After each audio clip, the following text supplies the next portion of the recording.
கர்த்தருடைய பரிசுத்த நாமத்துக்கு ஸ்தோத்திரம். கர்த்தர் இன்னைக்கு என்ன சொல்றாரு தெரியுமா? ரொம்ப ஆச்சரியமா, கேட்பது கிடைக்கும். நான் என்ன கேட்குறேனோ அது எனக்கு கிடைக்கும் அப்படின்னு ஏசாமி சொல்றார். யோவான் 15:7 பார்த்தீங்களா? நீ என்னிலும் என் வார்த்தை உங்களிலும் நிலைத்திருந்தால், என்ன சொல்லியிருக்கு?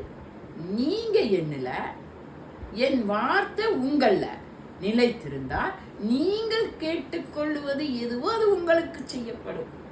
எப்பதாங்க செய்யப்படும்? நான் கேட்கறதெல்லாம் எனக்கு கிடைக்கும். எப்போ கிடைக்கும் தெரியுமா? அப்படியே அவரோட வார்த்தையை நம்ம பிடிச்சிக்கணும்.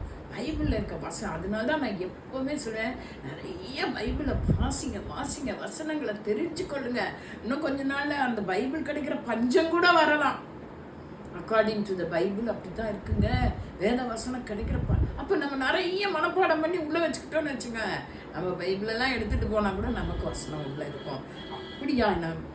என் வார்த்தை உங்களிலும் நிலைச்சிருக்கணும், உள்ளே இருக்கணும். அவர் நம்மள இருக்கணும். அவரோட வார்த்தை நம்மள இருக்கும்போதே நாம் எது கேட்குறோமோ அது நமக்கு கிடைக்கும். இது யோவான் 15:7 இருக்கு.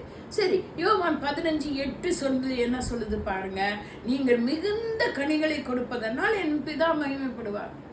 மிகுந்த கனி கொடுக்கணும். நமக்கு நல்லா தெரியும். கலாத்தியர் 5:22-23 கனி, ஆவியின் கனி 9 கனி என்னன்னா, அன்பு, சந்தோஷம், சமாதானம், நீடிய பொறுமை, தயவு, நற்குணம், விசுவாசம், சாந்தம், இச்சை அடக்கம். இது 9 சேர்ந்தது ஒரு கனிங்க.